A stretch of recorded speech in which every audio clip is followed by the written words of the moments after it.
Ce premier épisode d'une série de 3 ou 4 épisodes en fonction des conditions sanitaires dédiées à la mobilité sur la commune nouvelle de Loire-Othion. Je suis Walter Bouvet. On va présenter dans un instant l'équipe qui va vous accompagner ce soir et puis laisser la parole à Monsieur le maire pour un mot d'accueil. Nous sommes donc ensemble ici pour parler de transition écologique et de mobilité et des enjeux que cela représente pour la commune de Loire-Othion. C'est l'équipe Openland qui vous accueille et qui intervient ce soir. Pour ma part, donc, je suis Walter Bouvet, je suis cofondateur d'Openland. Et avec moi, Christelle Molette-Bon et Kathleen Bazin de l'équipe Openland vont vous accompagner tout au long de cette soirée sur Zoom avec ce débat dans un format inédit compte tenu des conditions sanitaires que chacun connaît. Quelques petites consignes et présentation du déroulement de la soirée. Dans un court instant, c'est Jean-Charles Pronoz, monsieur le maire de Loire-Othion, qui va prendre la parole pour lancer cette séquence sur la mobilité.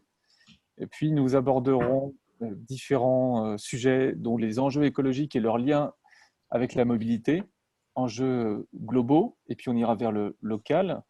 On posera la question des mobilités, des inspirations, de ce qui peut nous inspirer pour changer la mobilité, améliorer la mobilité sur le territoire de Loire-Othion, avec une troisième partie de discussion et de débat dans lequel les problématiques plus spécifiques du territoire seront posées autour de 5 questions sur lesquelles vous pourrez interpeller, réagir avec Monsieur le maire et avec Paul Oprea, qui est adjoint à la transition écologique.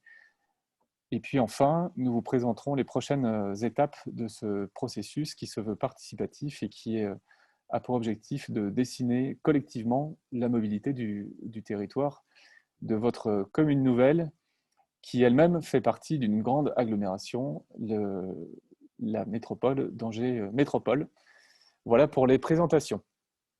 Alors, on va vous proposer plutôt quelques petites consignes. La première consigne, si ce n'est pas fait, c'est de vous demander de couper votre micro. Je rappelle qu'il se situe en bas de votre écran à gauche. C'est la petite icône micro que vous pouvez couper simplement en cliquant une fois sur cette icône pour le confort de tous, car si votre micro est ouvert, tout le monde vous entend, ce qui n'est pas extrêmement confortable, vous en conviendrez. Vous aurez la possibilité dans le canal de chat que vous pouvez activer avec la petite icône converser. Vous avez la possibilité de passer un message ou de poser une question. Christelle qui est là et Kathleen se chargeront de modérer vos questions, c'est-à-dire de les collecter dans un premier temps, puis ensuite nous les restituerons à l'oral pour pouvoir les traiter et y répondre. Voilà pour l'usage du chat et de vos questions. Et puis on vous recommande de laisser la caméra allumée si vous le souhaitez. C'est plus sympathique puisqu'on ne peut pas être ensemble, au moins de pouvoir voir nos bouilles respectives aux uns et aux autres. Voilà, monsieur le maire, monsieur Pronoz, je vais vous demander à vous d'activer votre micro si vous voulez bien. Et on va vous passer la parole avec ce mot d'accueil que vous nous faites sur cette initiative autour de la mobilité. Je vais vous laisser planter le décor et peut-être nous dire ce que vous-même espérez, attendez de cette initiative. Merci beaucoup. Bonjour à toutes et à tous. Je vous salue tous un et toutes individuellement. Plus particulièrement peut-être Corinne Bouchou, adjointe à la transition écologique, au déplacement et au transport d'Angers-Loire Métropole, effectivement notre collectivité. Alors en effet, cette conférence de lancement s'inscrit dans le cadre des assises de la transition écologique portées par ALM, Angers-Loire Métropole, et on est ravis d'apporter notre contribution avec cette conférence. Et je vous en remercie déjà, monsieur Walter Bouvet, mais on aura l'occasion de le faire plus à la fin. Et le but, le projet aujourd'hui de cette conférence un peu inédite, comme vous l'avez souligné, du fait de la pandémie, on aurait tellement aimé être en direct et se retrouver ensemble et pouvoir échanger plus directement. Néanmoins, le projet et le but, c'est de réfléchir, tout simplement, aux mobilités de notre territoire, Loire-Othion, au sein d'ALM. Et pour commencer, on va vous suivre, Walter Bouvet, dans une réflexion plus large sur la France, voire le monde, sur les mobilités, et puis tout doucement revenir, s'approcher au plus près de notre territoire et trouver ensemble, puisqu'on est déjà un certain nombre connectés, donc c'est vraiment un vrai bonheur de voir le compteur afficher le nombre de participants à cette soirée, et bien de réfléchir ensemble, de trouver des réponses, de proposer des réponses. L'idée que nous partageons, Paul Oprea et moi, et le service bien évidemment, euh, c'est de co-construire ensemble des réponses adaptées à notre territoire en matière de mobilité. Voilà, moi je ne vais pas être plus long parce que je pense que c'est surtout vous qu'on est venu écouter et débattre après en fonction de tout ce que vous allez nous apporter. Donc, merci encore à tous les présents de nous rejoindre, de tous les participants d'être avec nous. Merci à vous et je vous redonne la parole pour prendre la main sur cette conférence et nous entraîner dans les mobilités. Merci. Merci, monsieur le maire, et on vous retrouve dans quelques instants pour la partie discussion et débat. Je rappelle que vous avez donc la possibilité de déposer à tout moment vos questions par écrit dans le canal de discussion, le canal de chat, comme on dit en bon québécois. Et l'équipe d'Openland se chargera de collecter vos questions et puis on les traitera sur les moments de questions-réponses qu'on a prévus dans la soirée. Alors, comme on est un peu joueur et que malheureusement on n'a pas pu se réunir physiquement, on veut vous proposer de rendre ce moment le plus interactif possible. Donc, on a tout simplement prévu un petit outil. Vous allez voir, c'est très très simple. Même ceux qui ne sont pas forcément férus de technologie devraient pouvoir s'y mettre. On va vous proposer de prendre votre téléphone portable, votre smartphone, en tout cas si vous le souhaitez, et dans le navigateur de votre smartphone, de saisir l'adresse qui est indiquée ici, donc www.menti.com, menti.com. On vous laisse une vingtaine de secondes pour faire cette petite opération. Vous allez arriver sur une page Internet, alors qui malheureusement comporte parfois quelques mots d'anglais, mais ne soyez pas inquiets, on vous indiquera comment procéder. Et sur cette page, à votre arrivée, un code va vous être demandé. Je peux clôturer sur une note un tout petit peu plus positive quand même, puisqu'on a maintenu, du coup, même si le bateau ne peut pas partir. Alors voilà, vous êtes normalement arrivé sur cette page, le code 14 34 29 64.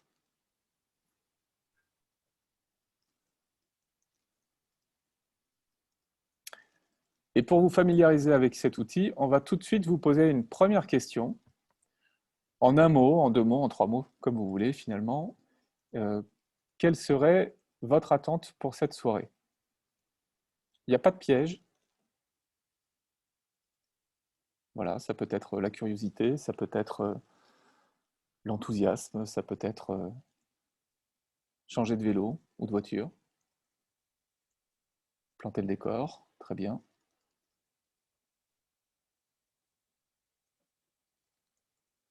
Désolée, j'ai pas entendu comment faire avec le téléphone. Alors, pour vous connecter sur l'outil, vous allez vous loguer, vous rendre sur l'adresse www.menti.com.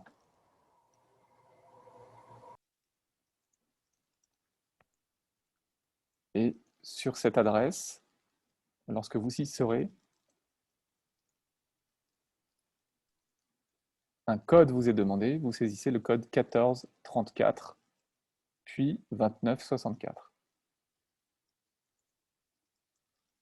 Voilà, c'est bien, on a déjà plus d'une vingtaine de participants qui ont réussi à se connecter. On prend ce temps en début de discussion Comme ça, vous verrez, vous pourrez participer à l'ensemble des moments d'interaction qui vous seront proposés à la suite.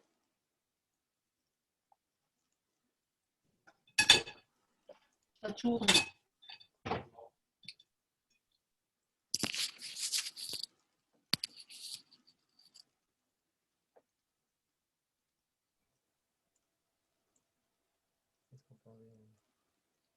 Voilà, on a 31 personnes qui sont connectées.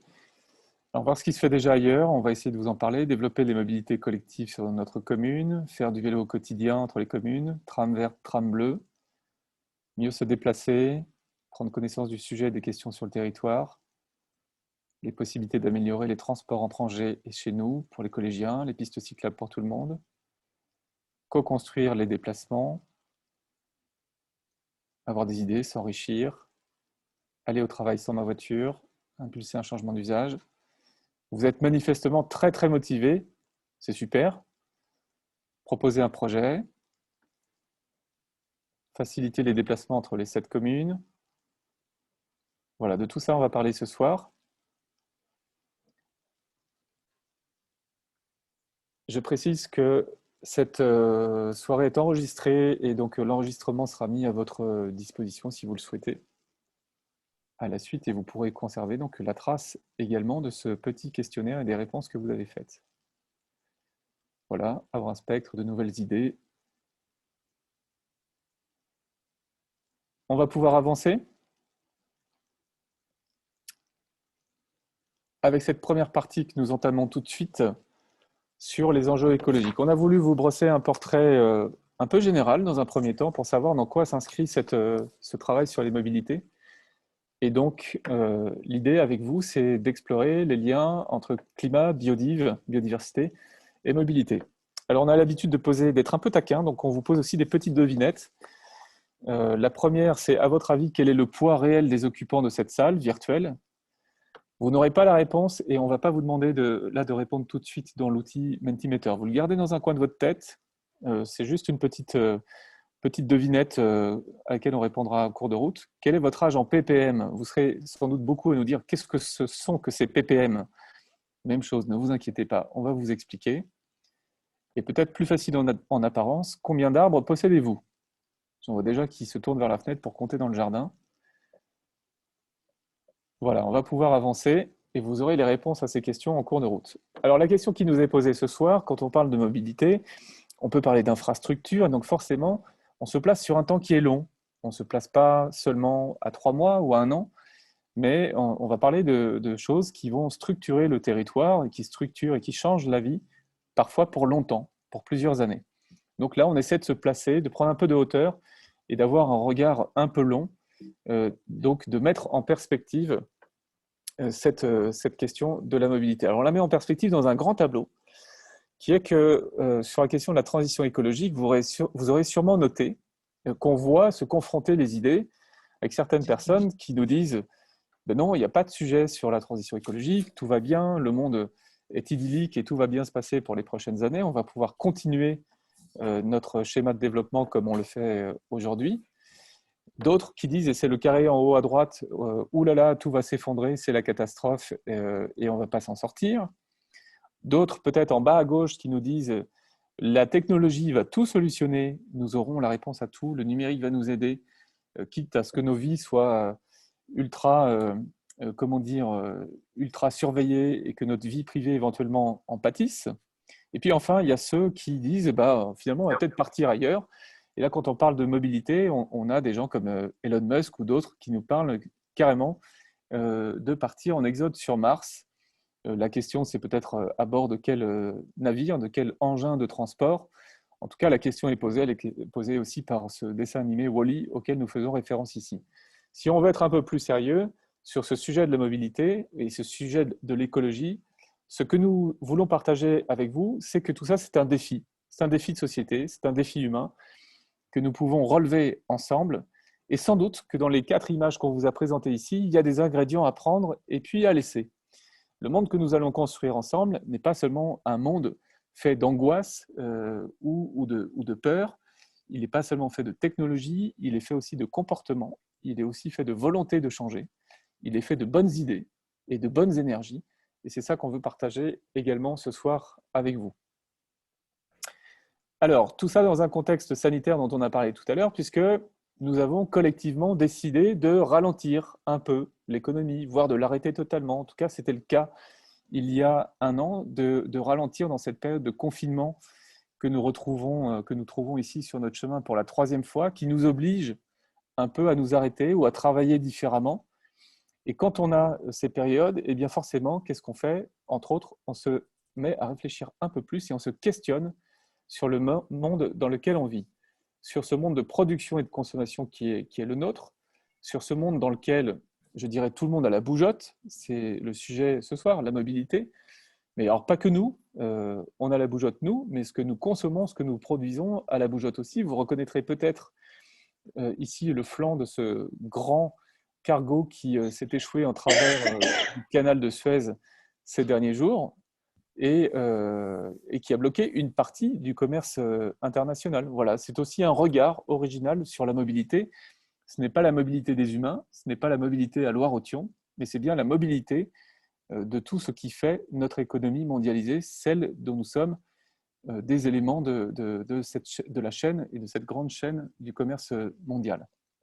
Alors les questions que nous nous posons sont notamment, avons-nous le bon tableau de bord, et encore là une référence à la mobilité, avons-nous les bons indicateurs pour mener nos vies et faire notre transition? La réponse, ça ne vous surprendra pas, c'est que nous pensons que c'est plutôt non, et qu'il faudrait adjoindre à nos tableaux de bord habituels d'autres éléments, comme ceux qu'on vous présente ce soir, l'eau, l'air, la terre, le feu et la vie, qui sont des manières d'aborder la transition écologique, et vous allez le voir, qui vont nous mener très très vite à la question des mobilités. Avec ce tableau et ces éléments que nous vous présentons, aujourd'hui, effectivement, on peut se dire que le monde d'avant, il ne se porte pas très bien, et que surtout le monde d'avant, c'est le monde d'aujourd'hui, c'est ce monde que nous devons changer. Avant de venir au monde d'après et à ses espoirs, on va essayer de balayer rapidement l'état des lieux et de le connecter à vos enjeux de mobilité. Alors, premier sujet, justement, derrière l'eau, ce cycle de l'eau, on voulait vous poser la question du plastique. La question du plastique qu'on trouve, vous l'avez sans doute remarqué, partout désormais. La question du plastique jetable est posée de manière systématique par les médias. Eh bien, savez-vous que dans nos déplacements quotidiens, il y a aussi un sujet avec le plastique et avec l'eau? On vous pose cette petite question tout de suite. Voilà, alors là, ce sont les avatars des participants à notre outil. Donc, vous pouvez reprendre votre téléphone portable. Donc, une voiture qui roule n'émet pas que du CO2, du dioxyde de carbone. D'après vous, qu'est-ce qu'elle émet également? Des microparticules de plastique, des ondes gravitationnelles, des phéromones ou des réserves sur le sérieux de cette conférence? Je vous ai prévenu, on était un peu taquin.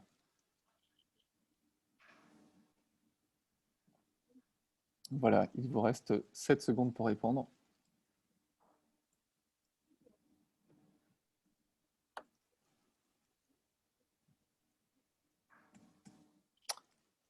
Voilà, alors globalement vous suivez, je vous en remercie. À ce stade, on a quelques petits plaisantins qui ont choisi les ondes gravitationnelles, mais je vous ai mis sur la piste. Nos voitures émettent des microparticules de plastique via le roulement des roues, donc les pneus, en adhérant au sol, larguent des microparticules qui, avec la pluie, vont se retrouver dans les fossés et vont se retrouver également dans nos eaux d'épuration, dans nos rivières, et donc vont alimenter cette grande chaîne du plastique qu'on trouve dans les écosystèmes.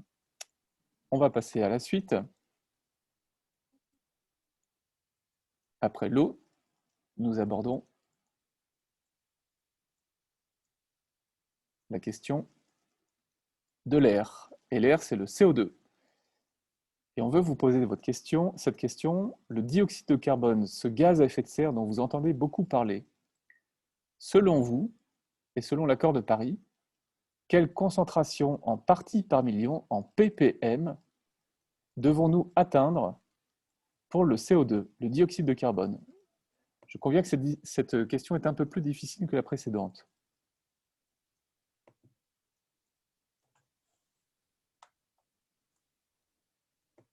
Quelle concentration de CO2 dans l'atmosphère devons-nous cibler selon l'accord de Paris sur le climat? Quelle cible devons-nous atteindre? Eh bien, vous n'êtes pas mauvais du tout. Nous devons atteindre la concentration de 350 parties par million. C'est comme ça qu'on mesure le CO2 dans l'atmosphère terrestre.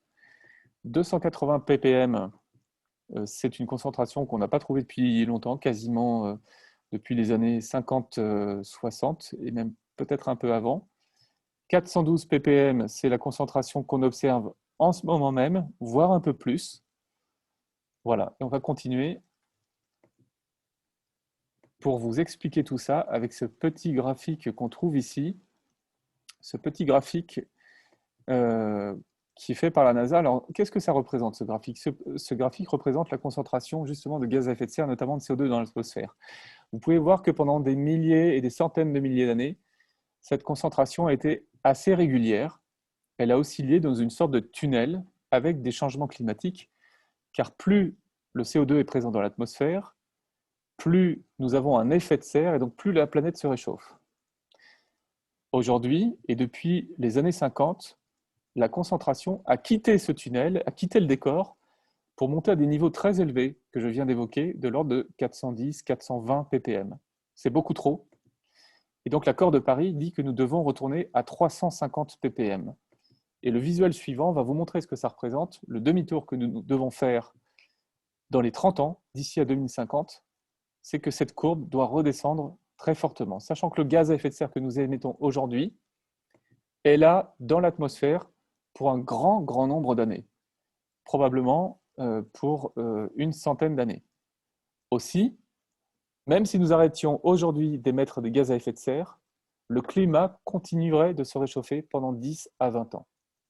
Donc c'est essentiel de comprendre que sur la question des gaz à effet de serre, il faut aller le plus vite possible et faire produire nos efforts le plus rapidement possible. Et la mobilité a un rôle à jouer dans cette diminution de la concentration de gaz à effet de serre.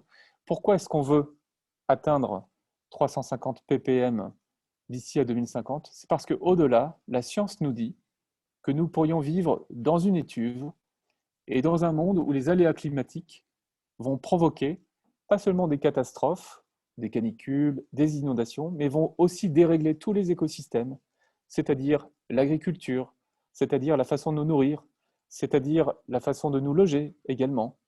Vous pouvez vous projeter en 2030, en 2040, en 2050, dans un monde où les canicules vont devenir de plus en plus régulières et de plus en plus intenses. Avons-nous vraiment collectivement envie de ça? Probablement que la réponse est non. Voilà, on va avancer et on va essayer de continuer de balayer comme ça 2 ou 3 questions avant de passer aux solutions qui s'offrent à nous. Alors, troisième question. Justement, quelle est la part du transport dans les émissions mondiales de gaz à effet de serre selon vous? Alors là, on parle tout transport confondu. C'est aussi bien votre voiture que le bus que vous pouvez emprunter, que l'avion que vous prenez si vous allez en vacances en avion de temps en temps, ou que ce fameux cargo qu'on a vu tout à l'heure et qui transporte des biens de consommation produits à l'autre bout du monde et qui viennent alimenter nos échoppes. Il vous reste 7 secondes pour répondre à cette question. Quelle proportion? Donc on vous demande un chiffre en pourcentage. Un peu plus dur que les autres questions. Alors on a des 30%. Voilà, la réponse correcte c'est 24%. L'énergie c'est 42%, la production d'énergie, parce qu'il y a beaucoup de centrales au charbon et au gaz dans le monde entier. L'industrie c'est 19%. L'habitat 8% et l'autre sujet d'émissions de gaz à effet de serre, 7%.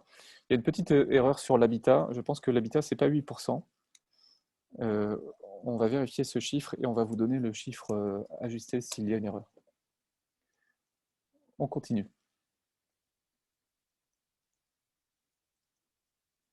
Ça va, vous suivez pour l'instant? Autre question. Quelle quantité de matière première en kilos est-il nécessaire pour produire une puce électronique de 2 grammes? Vous avez dans votre téléphone portable ou dans votre ordinateur avec lequel vous participez ce soir des puces électroniques. Pour faire une puce de 2 grammes, quel est le poids de matière première qui est nécessaire, à votre avis? Question difficile, hein. Ce n'est pas question pour un champion, mais presque.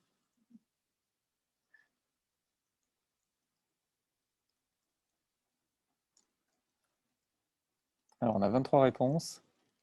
50 kilos, 10, on va supposer que ce sont des réponses en kilos. La bonne réponse est 32 kilos. On a besoin de 32 kilos de matière première pour produire une puce de 2 grammes. C'est ce qu'on appelle le sac à dos écologique. Pour produire un élément anodin, on a besoin de beaucoup de matière.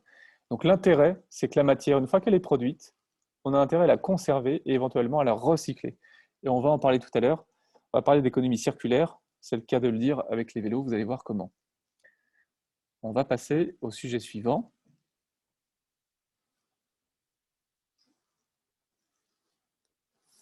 Pour vous dire que vous avez peut-être remarqué, on parle toujours de mobilité, l'usine Peugeot de Sochaux a dû mettre sa production à l'arrêt et une partie de son équipe en chômage technique. Pourquoi? Parce que nous avons actuellement une pénurie mondiale, justement, sur la fabrication des puces, des microprocesseurs qu'on trouve désormais dans les automobiles, ce qui n'était pas le cas avant, mais désormais, on a beaucoup d'électronique embarquée dans une automobile et on trouve également ces puces. Et c'est pourquoi cette pénurie a engendré l'arrêt de l'usine de Sochaux. Donc vous voyez, tout est lié, y compris au sujet de mobilité. On passe au sujet suivant, on a encore deux sujets à passer en revue.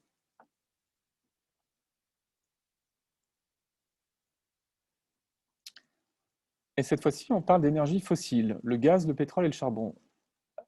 Notre économie doit se passer d'énergie fossile d'ici à 2050, si on veut relever le défi de l'accord de Paris sur le climat. Mais selon vous aujourd'hui, quelle est la part des énergies fossiles dans notre consommation mondiale d'énergie? Environ 20%, environ la moitié, environ 80%. Puis si vous n'avez pas envie de vous passer de pétrole, vous avez le droit de le dire aussi.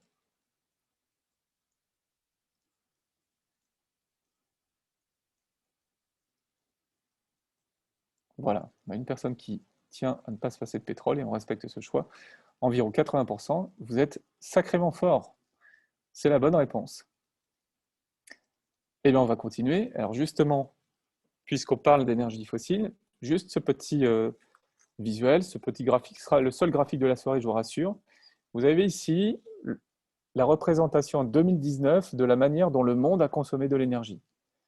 Entre les deux tirets bleus, les deux grandes lignes bleues que vous voyez, on a en mauve, en bleu et en gris le gaz, le pétrole et le charbon. Ça, ce sont les énergies fossiles. Et bien, tout ce qui se trouve entre ces deux barres, c'est ce que nous consommons aujourd'hui dans la consommation totale d'énergie. Donc, c'est la très grande majorité, 80%. Or, tout ça, ça doit disparaître d'ici à 2050. Plus rien. On doit ramener ça à zéro. Vous voyez un peu le défi? Donc, c'est un défi colossal. Soit on va être plus sobre et on va consommer moins d'énergie, soit on va remplacer cette énergie par des énergies renouvelables ou d'autres énergies. Bon, l'énergie musculaire pour le vélo, c'est aussi une énergie. Hein. Elle est renouvelable d'ailleurs. Alors, on avance et on va regarder la suite. Parce que la suite, c'est un peu notre situation à tous aujourd'hui. L'équipement en automobile des foyers français, là vous voyez c'est une infographie du Parisien en 2018, 86% des foyers français qui ont une voiture, et puis certains ont au moins 2 voitures. On est passé de 29% en 1998 à 39% en 2018. Et ça aujourd'hui ça se comprend d'une certaine manière, parce que notamment dans les zones rurales, et quand on travaille dans un endroit qui est éloigné de l'habitat, enfin de l'endroit où on réside, eh bien évidemment c'est compliqué parfois de s'y rendre en vélo, en transport en commun ou à pied. Voilà, donc ça c'est un état des lieux. Et d'ailleurs, si on commence à faire un zoom sur notre région, eh bien on voit qu'on recourt encore assez massivement à l'automobile, sachant que malgré tout, dans ces déplacements automobiles, il y a une bonne partie des trajets qui se font en ville sur des petites distances. Ce n'est peut-être pas le cas de nous tous ici, mais en tout cas, il y a encore beaucoup de trajets qui pourraient avoir une alternative à la voiture. Globalement, par ailleurs, dans une voiture, on trouve en moyenne un peu plus d'une personne. Le chiffre, c'est 1,1 par personne. Il suffirait qu'on fasse un peu plus de covoiturage et qu'en moyenne, on atteigne 1,5 personnes par automobile et par trajet, déjà pour diviser très sensiblement l'utilisation de l'automobile en France. Sachant que si vous m'avez suivi, puisqu'on dit qu'en 2050, il y aura plus d'énergie, on n'utilisera plus d'énergie fossile, eh bien, assez logiquement, sur ces photos, vous voyez différents modes de transport, il y en a un qui va disparaître assez vite. Et à votre avis, c'est lequel? C'est facile. Et on le voit sur l'image suivante, ben voilà, c'est la pompe. La pompe à essence, normalement, ça doit disparaître. Par exemple, pour information, en Norvège, en 2025, il n'y aura plus de voitures thermiques. Les seules voitures commercialisées seront des voitures électriques. En France, on a proposé la date de 2040 pour ça. En Grande-Bretagne, c'est 2030. Mais dans certaines villes de France, comme Paris, à partir de 2030, seules les voitures électriques ou à hydrogène pourront entrer dans la ville de Paris. Toutes les voitures thermiques, essence ou diesel, seront exclues de la zone urbaine et d'autres villes de France sont en train de suivre cette voie. Voilà, donc il faut préparer tout ça. Et puis, dernier élément qu'on voulait vous mettre aussi en tête, c'est la biodiversité, parce que si on parle de mobilité, la question du vivant, notre rapport aux végétaux et aux animaux, eh bien, il a un lien avec la voiture et avec les routes qu'on trace. Parce que les routes qu'on trace ont une conséquence, elles morcellent l'habitat des animaux, elles ont un impact aussi sur les végétaux et sur ce qui se passe sur les bords de nos routes notamment. Voilà. Les bords de nos routes notamment sont de grands réservoirs de biodiversité. Et à votre avis, que peut-on y trouver? Alors, tout le monde est invité à contribuer. Alors, vous pouvez me dire qu'on trouvera aussi du plastique dans certains fossés, c'est pas faux. On n'a pas que ça. Et là, vous pouvez répondre librement, toujours avec votre téléphone portable.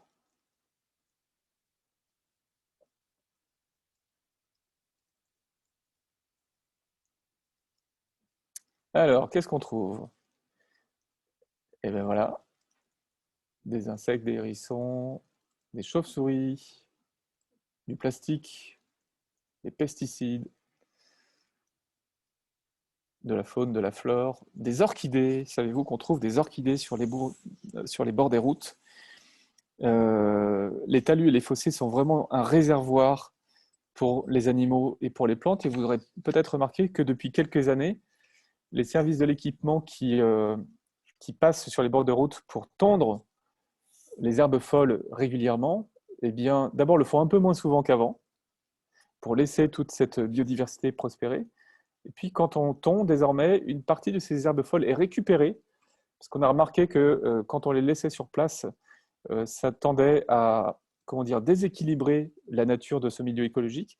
En revanche, c'est récupéré pour en faire d'autres choses, de l'énergie, du compost ou d'autres usages. Voilà. Donc, ces milliers de kilomètres de voirie, vous les verrez peut-être avec un autre regard désormais. Et évidemment, on a aussi le droit de les arpenter à pied ou à vélo. Voilà, on passe au visuel suivant. Et on commence à zoomer sur votre commune de Loire-Othion. Juste pour vous indiquer, mais ça vous le savez déjà, que sur le bord des routes de Loire-Othion, on trouve pas seulement des orchidées, des grenouilles ou des hérissons, on trouve aussi des êtres humains. Et des humains qui circulent, comme je l'ai dit, à pied, à vélo, en voiture, en camion ou en bus. Vous avez sur le territoire de votre commune 270 km de voirie. Et sur certaines portions, notamment la RD 347, vous avez chaque jour 20 000 passages de véhicules dans certaines portions. Donc évidemment, c'est un trafic intense et ça fait partie des questions que beaucoup d'entre vous vous posez ici. On va passer au visuel suivant et vous posez cette petite question, cette dernière question pour cette séquence. Attention, restez vigilants. Puisqu'on trouve des humains sur le bord des routes et qu'on a vu qu'on ne trouvait pas que des humains, mais aussi de la végétation et des animaux, à votre avis, si on pesait la vie sur Terre, si on pesait, c'est la référence au poids total des personnes qui sont dans cette salle, si on pesait en fait tous les humains qui sont sur Terre, qu'est-ce qu'on trouverait? Les humains pèsent 8% du total de la vie sur Terre, 4%, 0,01% ou 99% des emmerdes. Eh bien, les deux bonnes réponses, c'est la 3 et la 4. La vie humaine, c'est 0,01% du poids total de la vie sur Terre. Les végétaux, c'est 82%. Les bactéries que nous avons dans le corps, notamment, mais pas que, c'est 13% du poids de la vie sur Terre. Les autres animaux, c'est 5%. Les humains, 0,01%. Et puis, évidemment, 99% des emmerdes. Ça, c'est un commentaire personnel. Vous avez le droit de m'en vouloir et de ne pas être d'accord. Alors, pourquoi est-ce qu'on vous parle de tout ça? On ne vous parle pas de tout ça pour vous plomber le dîner, mais simplement parce que, comme beaucoup, ce qu'on a envie de voir pour les années qui viennent, c'est ces sourires de bambins qui sont peut-être les nôtres, les vôtres, à Loire-Othion ou ailleurs, cette envie de faire des projets, de croquer la vie à pleines dents et d'avoir un monde dans lequel on puisse encore faire des projets. Donc, parler de mobilité, c'est bien sûr parler de nos conforts personnels et de nos contraintes quotidiennes. Elles sont là, il faut en parler. Mais c'est peut-être aussi mettre cette mobilité en perspective en se disant que le travail qu'on fait pour changer nos mobilités, on le fait aussi pour eux et pour elles, pour changer la vie et pour essayer d'avoir une transition écologique réussie déjà à l'échelle de notre territoire. Voilà pour cette première séquence. Et la bonne nouvelle, c'est que pour réussir tout ça, nous avons un plan qui n'est pas seulement le plan de la commune nouvelle. On a plein de sources d'inspiration dont on va vous parler dans un instant autour de l'économie circulaire, de l'économie de la fonctionnalité, du biomimétisme ou de la frugalité. Et vous allez voir en quoi ça concerne la mobilité. Est-ce que vous avez des questions? Est-ce qu'on a collecté des questions?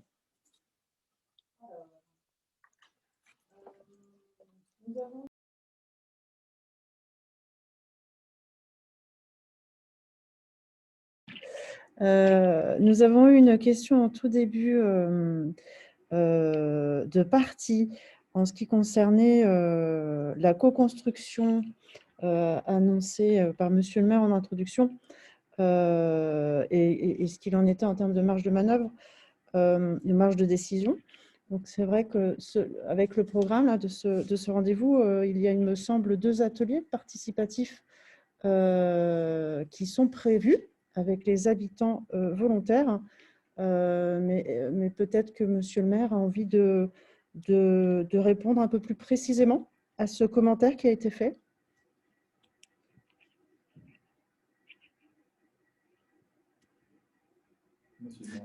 Effectivement, vous avez répondu, il y a 2 ateliers participatifs sur lesquels on s'appuiera pour porter les choses ensemble et au niveau de l'agglo, puisqu'on n'est pas seul, puisque ça a été dit par Walter Bouvet, 20 000 véhicules sur la 347, c'est une migration, si je puis dire. Ce sont des gens qui vont quelque part et qui reviennent. Et donc, on n'est pas seul dans cette opération, bien sûr. Et donc, plus on aura de contributions individuelles et plus on échangera ensemble, plus on partagera d'idées, plus on a de chances de trouver des solutions plus adaptées pour les habitants. Donc oui, on a fait notre campagne sur ce sujet. Oui, on va co-construire la vie des habitants, les propositions des habitants de Loire-Othion, bien sûr qu'elles nous intéressent. Il y a, vous l'avez dit, des ateliers, mais pas que. Hein. Très bien, merci Monsieur le maire pour ces précisions. Est-ce qu'on a d'autres questions? Alors, on a eu une question, pourquoi on laisse détruire la forêt et on tue la biodiversité? On est complètement d'accord. Et effectivement, pourquoi? Et effectivement, il faut. C'était d'ailleurs le sujet de cette introduction, de cette première partie, de ces enjeux de préserver le vivant, la biodiversité. Est-ce que vous avez d'autres questions? Donc là, ça peut être un moment. Ça peut être un moment pour vous, si vous le souhaitez. Vous ouvrez votre micro pour une... Juste sur la forêt de Bonnet, une demi-réponse, mais c'est toute la difficulté, je pense qu'on va y revenir dans la suite de la conférence, c'est comment on peut peser sur des choix privés. C'est-à-dire qu'effectivement, c'est vraiment une démarche qu'on doit porter ensemble, parce que là, dans les exemples donnés, les pouvoirs publics n'ont pas de levier. Le seul levier, c'est la force du groupe, c'est-à-dire, comment dire, l'opinion publique qu'on pourra partager et porter ensemble. Mais juridiquement, on n'a pas de levier. Ok, merci pour cette réponse. D'autres Oui, questions? oui, je vois que des questions arrivent. Donc effectivement, ça se passe par le chat. On a une question au sujet de l'engagement de la commune sur un programme de compensation carbone qui vient d'être posé.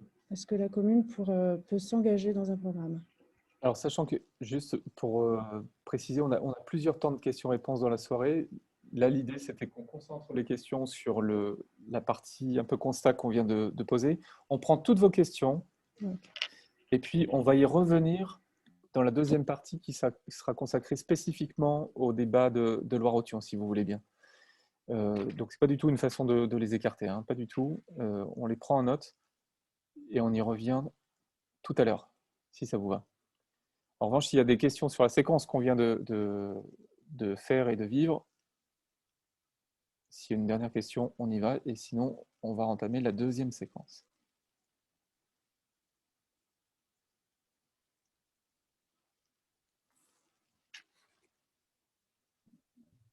OK?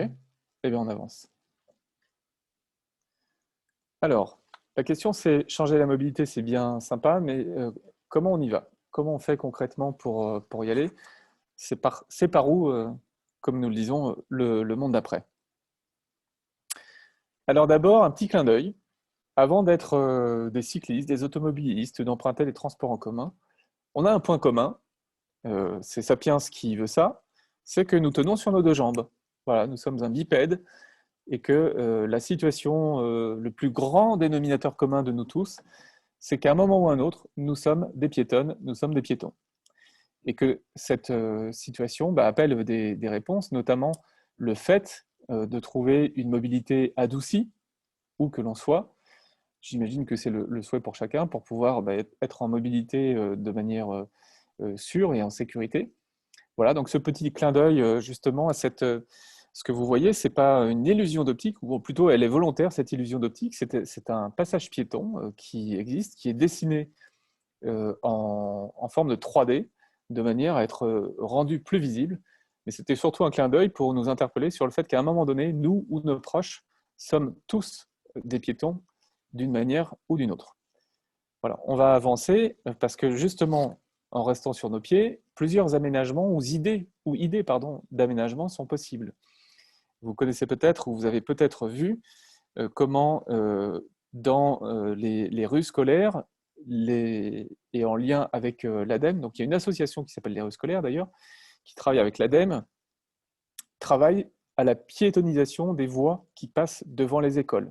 Voilà, c'est une première manière d'introduire la mobilité douce en sécurisant les va-et-vient des écoles, mais aussi en éduquant et en sensibilisant les enfants et leurs parents à une approche plus douce de ces quartiers, au-delà desquels on va devoir laisser la voiture et dans lesquels on va pouvoir se mouvoir à pied ou à vélo.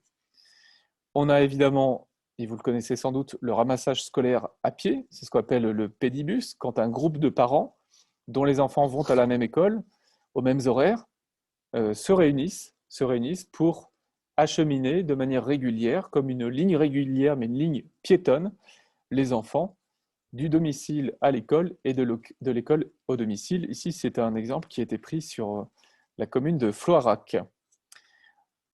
Toujours à pied, mais on commence à mettre un pied sur le pédalier, j'allais dire. Vous avez cette initiative qui est portée dans la métropole nantaise, c'est un exemple qu'on vous partage, qui a émergé dans la commune de Rezé et qui désormais se développe sur la commune de Saint-Sébastien-sur-Loire, où on voit un transport en commun à vélo se développer, ce vélobus, de manière tout à fait sécure, qui est porté par une association locale et qui est soutenue par les élus. Donc l'association s'appelle Nos rues demain, et les élus qui portent ce projet dans une volonté de ville apaisée, de communes apaisées autour de la mobilité.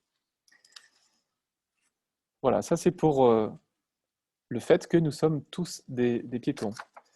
On voulait vous partager aussi l'idée que, en Allemagne, par exemple, sur les bancs de l'université, il y a désormais des formations qui sont consacrées à envisager la ville et nos territoires différemment, notamment avec des formations aux gestions du trafic cyclable.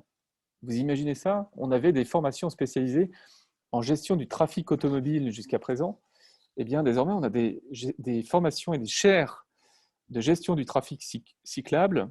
Ça se fait en Allemagne, dans un pays où, il est vrai, un Allemand sur deux pratique le vélo régulièrement et où on compte 40 000 km de pistes cyclables. Voilà, on a 7 formations universitaires dédiées à la gestion du trafic à vélo en Allemagne. On espère que la France va pouvoir s'en inspirer. Et puis, le vélo se développant, on voit aussi des usages qui se développent et qui se multiplient. J'aurais pu vous parler de l'usage qui consiste à faire des livraisons sur ce qu'on appelle le dernier kilomètre, des livraisons qui sont faites par des artisans, qui sont faites par des commerçants, souvent à bord de cargo bike. Vous savez, ces vélos avec un grand container au devant du vélo, un peu comme on a vu tout à l'heure pour le transport de petites têtes blondes, ou pas blondes d'ailleurs. En tout cas, pour ces transports, ce cargo bike, ces usages se développent dans les zones urbaines et périurbaines. C'est très efficace. On peut porter jusqu'à 200-300 kg de marchandises. Donc, c'est tout à fait pertinent dans certains secteurs. Ici, ce que vous voyez, c'est à Londres. Donc, c'est un autre usage du vélo. C'est un usage urgentiste. Donc là, vous voyez tout simplement une urgentiste, une infirmière urgentiste qui intervient sur une urgence médicale et simplement dans des rues étroites, dans des zones très denses, dans des voies piétonnes ou dans des zones commerciales où le passage des véhicules automobiles est rendu plus difficile. Et donc, ça permet d'intervenir avec des urgences médicales, avec le même niveau de service médical, simplement avec d'autres modalités. Voilà, donc ça, c'est à Londres. Et ça s'appelle Cycle Responder. On poursuit. On a la possibilité et des réflexions, enfin plus que des réflexions, des actions qui sont menées pour rendre le vélo circulaire. Alors, rendre le vélo circulaire, ça veut dire quoi? Tout à l'heure, je vous ai parlé du sac à dos écologique, c'est-à-dire du fait que la matière première dont on a besoin, par exemple, pour fabriquer une puce, eh bien, cette matière première n'étant pas illimitée, on va devoir rendre tout ça circulaire, c'est-à-dire penser à ce que cette matière soit réutilisable. Eh bien, on a cette entreprise belge qui, elle, réfléchit déjà, enfin plus que ça, qui a conçu un vélo dont toutes les pièces sont réutilisables. Et ce vélo, donc, il est circulaire. L'idée, c'est qu'il soit entièrement recyclé pendant toute sa vie et qu'on n'ait plus besoin de consommer de matières nouvelles, matières premières nouvelles. L'idée de cette société qui s'appelle Swapfits, c'est non seulement de vous proposer le vélo comme un objet, comme un produit, mais aussi comme un service. Vous avez un abonnement qui est adjoint à votre vélo et grâce à cet abonnement, votre vélo va être entretenu régulièrement et toutes les pièces vont être changées pour, quelque part, construire un vélo à vie, un vélo qui vous suivra toute votre vie, même si les pièces de ce vélo seront réparées ou changées, selon les cas, au fur et à mesure de votre vie et de vos usages. Voilà. Ce qu'on peut dire, c'est qu'un citadin qui passe de la voiture au vélo pour un seul déplacement par jour réduit son empreinte carbone d'une demi-tonne de CO2 chaque année. C'est l'équivalent d'un trajet de Londres à New York ou de Paris à New York. Donc, passer de la voiture au vélo, quand on le peut, ça a un vrai impact. Ici, vous avez un petit clin d'œil au vélo Sun-E. C'est un vélo à assistance électrique. Donc, le vélo à assistance électrique, c'est le véhicule moderne le plus efficace parce qu'il permet d'apporter le confort de l'assistance électrique. Il pèse très peu. Il bouge grâce à l'énergie humaine.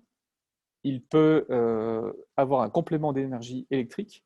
Et avec ça, on peut bouger 50, 60, 70, 80, 90, voire 100 kilos d'humains par vélo. Donc, c'est quand même extrêmement efficace. Là où une voiture peut peser aujourd'hui 1 tonne, 1 tonne et demie, parfois 2 tonnes pour faire un trajet et embarquer une personne qui pèse 50, 60, 70, 80, 90 kilos.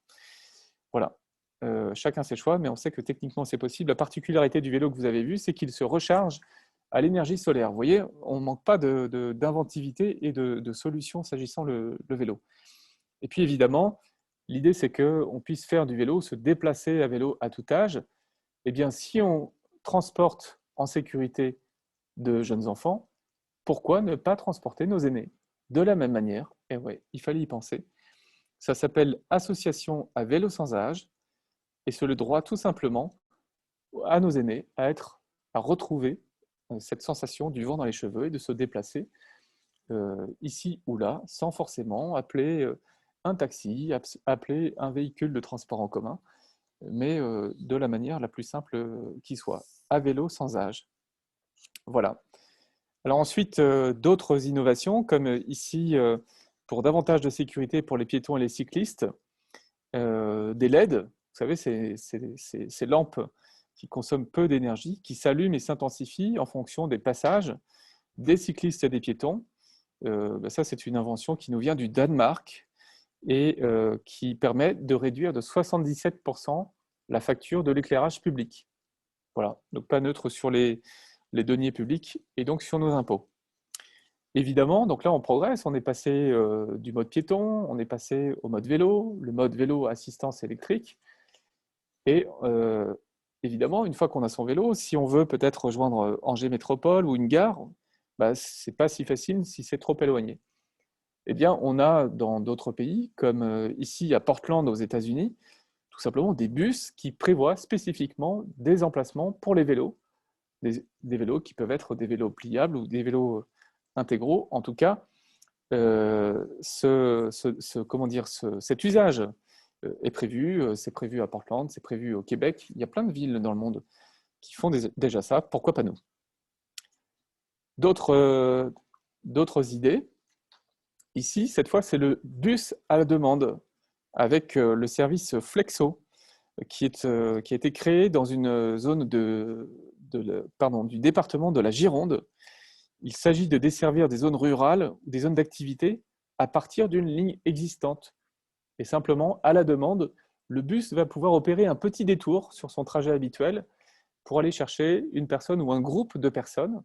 C'est-à-dire que c'est bien la même ligne de bus qui fonctionne habituellement, mais parce qu'il y a une demande spécifique, eh bien, il va faire un petit détour, très petit détour, et ça va en rendre service à tout le monde, tout en maintenant une ligne qui existe déjà. Voilà, ça s'appelle Flexo. C'est un service qui se produit actuellement en Gironde. Et puis, toujours dans cette idée d'avoir des lignes régulières, parce que c'est ça le problème, comment je fais pour ne pas attendre pendant 3/4 d'heure ou tout simplement ne pas trouver de réponse à mon besoin de mobilité.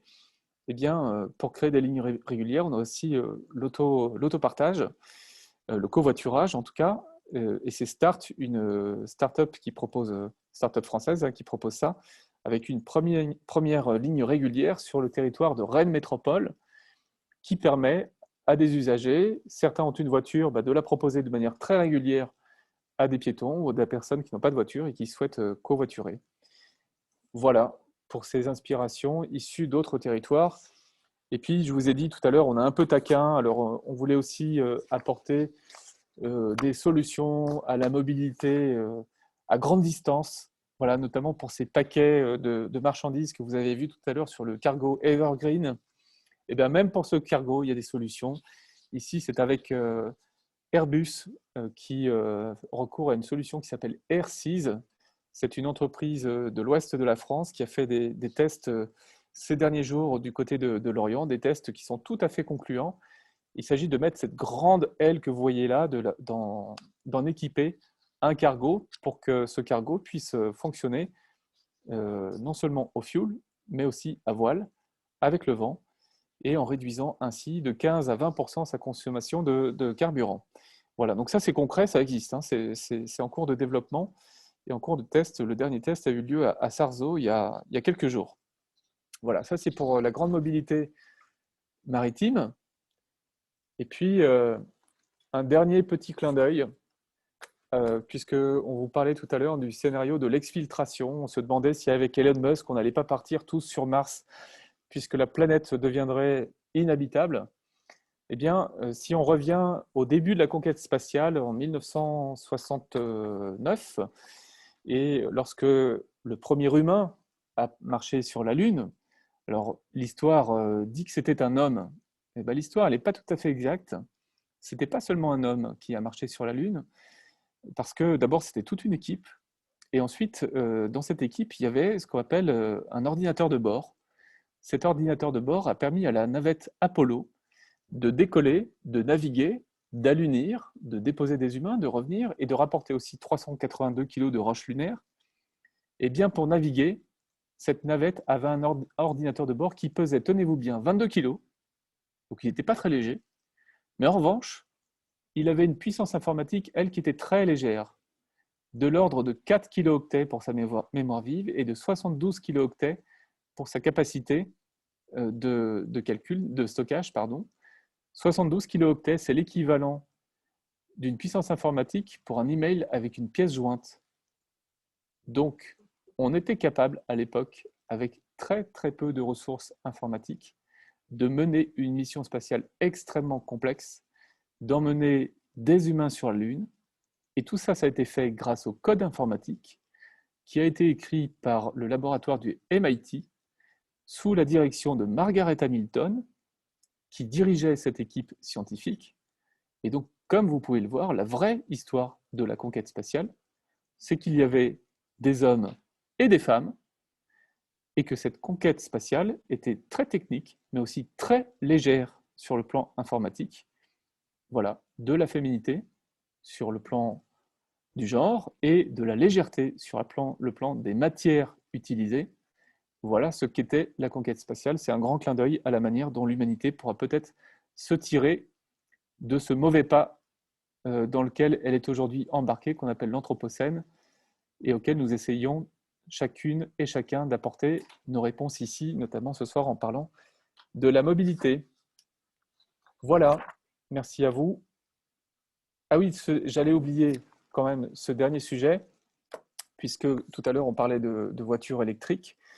Eh bien, vous connaissez peut-être le rétrofit automobile qui consiste avec votre voiture aujourd'hui, votre voiture à essence ou à diesel, votre voiture thermique, eh bien, à aller le matin chez le garagiste.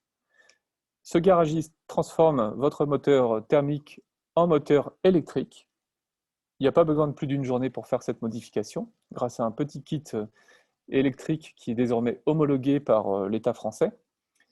Et grâce à ça, au lieu de reconstruire tout le parc automobile français pour faire des voitures électriques, eh bien, il suffirait, entre guillemets, de convertir le parc existant. Quel est l'intérêt, me direz-vous? L'intérêt, c'est que, au lieu de consommer de l'acier, de consommer de l'énergie, de consommer de l'eau, de consommer des matières premières pour fabriquer de nouvelles voitures, nous pourrions créer des emplois locaux de garagistes et de mécaniciens qui convertissent votre voiture. Et l'intérêt, c'est que ça coûte un peu moins cher qu'une voiture neuve. Ça coûte encore de 5 à 10 000 euros, donc ce n'est pas donné. Mais avec le développement de cette solution, le prix devrait baisser. Et puis, on sait aussi que l'impact environnemental sur le cycle de vie d'une voiture, du berceau à la tombe, il est inférieur de 38% à l'impact environnemental d'une voiture électrique neuve, notamment sur une voiture électrique neuve. Alors, je vois une question qui nous demande, qui nous est posée sur l'origine de ce kit. Alors là, vous avez Yann Motion, c'est le nom de la start-up française qui développe ce kit. En fait, il y a 5 start-up qui, en France, développent des kits électriques qui se sont réunis au sein d'une association commune autour de la mobilité électrique. Et vous aurez auprès de cette association que vous retrouvez sur le web et dont on vous pourra peut-être retrouver le nom d'ici à tout à l'heure, vous trouverez toutes les informations et toutes les réponses aux questions que vous posez sur comment se procurer un kit électrique et les conséquences éventuelles des batteries sur l'environnement. Voilà, je vous remercie. On va passer aux questions-réponses. Alors, justement, avec des questions sur les batteries électriques, elles sont faites dans quelles conditions dans les pays émergents? C'est une question, alors ça dépend de chaque constructeur. On n'a pas la réponse pour tous les constructeurs. Ce qu'on peut vous dire, c'est qu'il y a une grosse initiative européenne pour construire des batteries en Europe dans le cadre du Code du travail européen, en tout cas des pays d'Europe, et si possible à terme en utilisant des matières recyclées, voire des matières d'origine européenne quand c'est possible. Ce ne sera pas possible pour toutes, évidemment. et malheureusement. Mais en tout cas, une filière est en train de s'organiser. Il y a beaucoup de recherches sur des batteries qui soient aussi plus légères, avec un impact environnemental réduit, sur des batteries recyclables ou des batteries qui auraient un usage nouveau une fois qu'elles ont terminé leur vie à bord d'une automobile. Par exemple, des batteries qui sont réutilisées dans des immeubles pour assurer l'électricité des parties communes des immeubles. Voilà. Donc, il ne s'agit pas de tresser des lauriers et d'affirmer que la mobilité électrique, c'est la réponse à tout. Ce n'est pas vrai. Mais dans une certaine mesure, à certaines conditions, ça peut être une partie de la solution. Voilà, avec des enjeux, vous l'évoquez, le système de production électrique, si tout le parc devient électrique, il faudra évidemment se poser la question de d'où vient cette électricité et de comment elle est produite. Aujourd'hui, on a un mix énergétique français qui est fait d'une part importante d'électricité nucléaire, de l'ordre de 75 à 80%, de l'hydraulique également, et puis de la biomasse et des énergies renouvelables. La part des énergies renouvelables est encore assez faible dans le mix électrique français. Est-ce qu'il y a une autre question ou d'autres questions?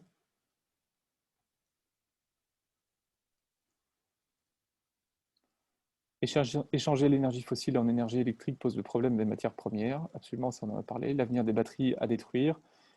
Voilà, que faire? Prévoir, et c'est en cours, des filières industrielles de récupération et de recyclage des batteries. Et puis prévoir en amont aussi ce qu'on appelle l'éco-conception des batteries, c'est-à-dire de concevoir d'emblée des batteries qu'on pourra ensuite démonter et remettre autant que possible, sans doute pas totalement, mais autant que possible dans le circuit.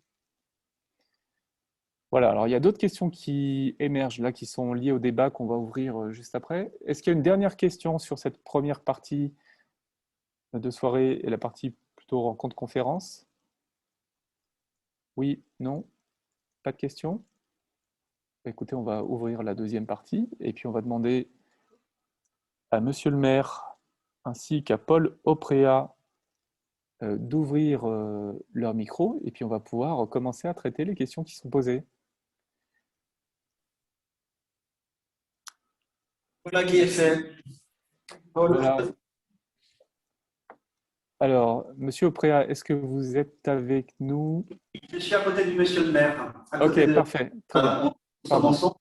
Merci pour cette belle présentation, montrer les enjeux de déplacement au niveau plus global, mais je pense que tous, on s'est projeté sur Loire-Othion, qu'est-ce qu'on peut faire, quelles sont les choses à faire, et c'est tout l'intérêt en fait de ce mois sur les rencontres de la mobilité que nous lançons, où vraiment la participation citoyenne, alors on est embêté par cette situation sanitaire, mais malgré cela, je pense que la participation des habitants est importante, et c'est pas tout simplement pour demander des idées, on veut vraiment se lancer dans une co-construction, surtout au niveau bien évidemment des idées, parce qu'ils connaissent les besoins, les réalités de chacun de territoire, des 7 communes déléguées, mais surtout prioriser les choses ensemble, c'est important de les prioriser avec eux pour voir qu'est-ce qu'on pourra apporter par la suite auprès d'ALM.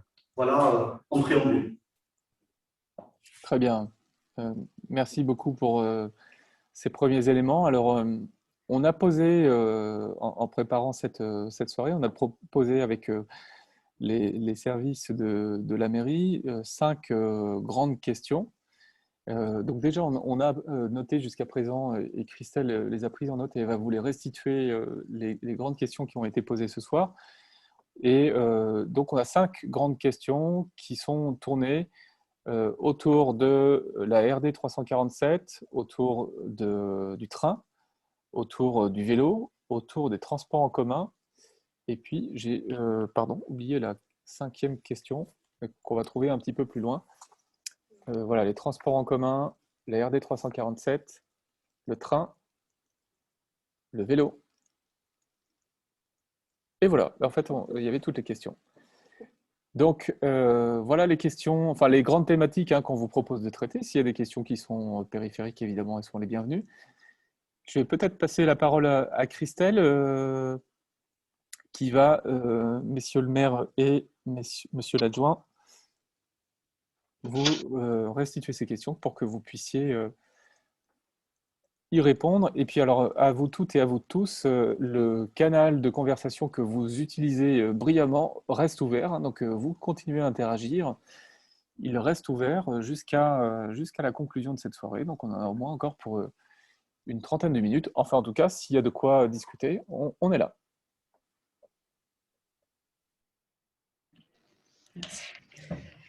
Alors, on a eu pas mal de questions autour du vélo. On voit qu'il y a un réel intérêt. On a, je pense, pas mal de pratiquants. Donc, si je regroupe les questions, il y a la question du quels peuvent être les développements des aménagements sur les voies cyclables, parce que beaucoup disent oui, faire du vélo, mais il nous faut les aménagements pour pouvoir le faire. Donc cette notion de sécurité, de voie cyclable sécuritaire. Et puis aussi, si on suit sur le sujet vélo, des questions pour se dire, pour pouvoir faire du vélo, est-ce qu'on peut avoir par exemple un service comme Vélib dans la commune, et pourquoi pas aussi des locations de trottinettes. Donc on peut déjà peut-être un peu échanger sur ces sujets vélo.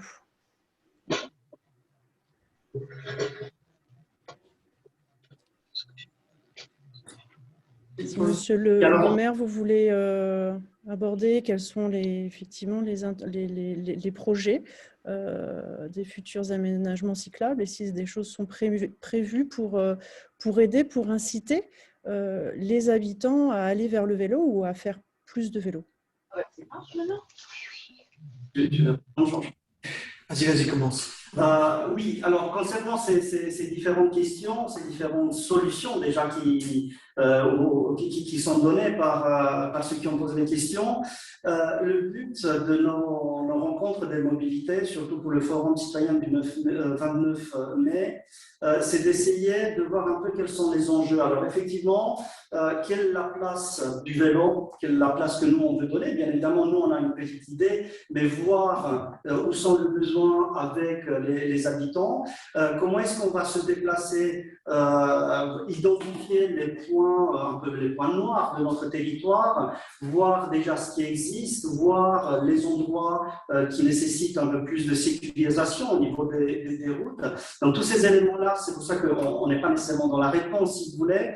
On veut traiter, on veut prioriser, identifier tous ces besoins lors de ce mois de ces rencontres de la mobilité. Mais effectivement, comment est-ce qu'on accède, par exemple, à la vie associative, à la vie sportive, nos enfants, les ados, comment est-ce qu'ils traversent la départementale 347 qui coupe notre territoire en deux. Alors effectivement, on peut la traverser en voiture, on peut la traverser à vélo, à pied, mais c'est des questions qu'on doit traiter ensemble et identifier ensemble avec les habitants.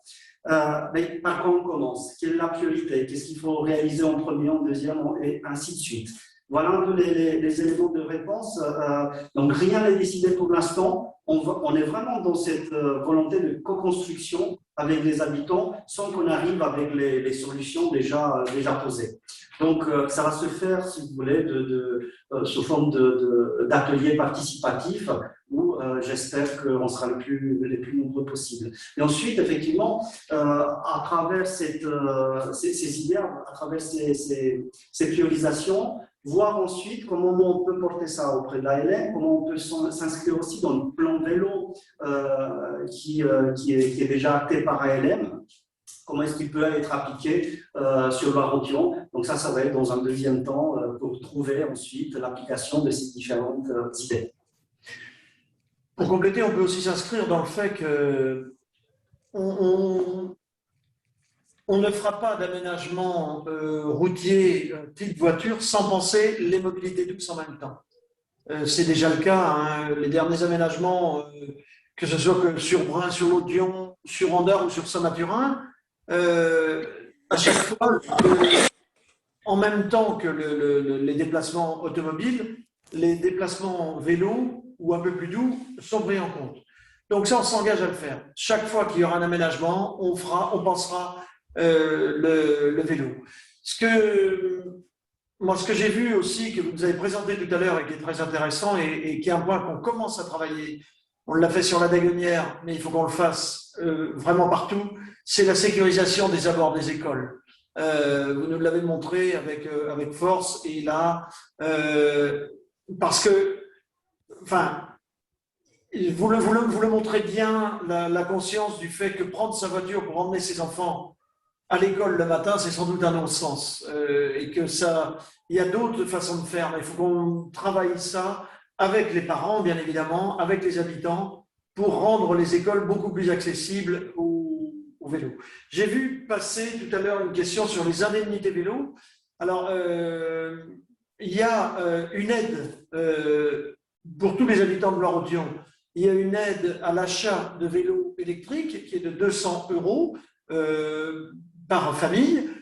Cette aide, elle est donnée, ou du moins, on y contribue par Angers-Loire Métropole, c'est-à-dire que c'est un dossier porté par la métropole d'Angers, par la communauté urbaine d'Angers dans laquelle on est, et c'est notre façon d'accompagner.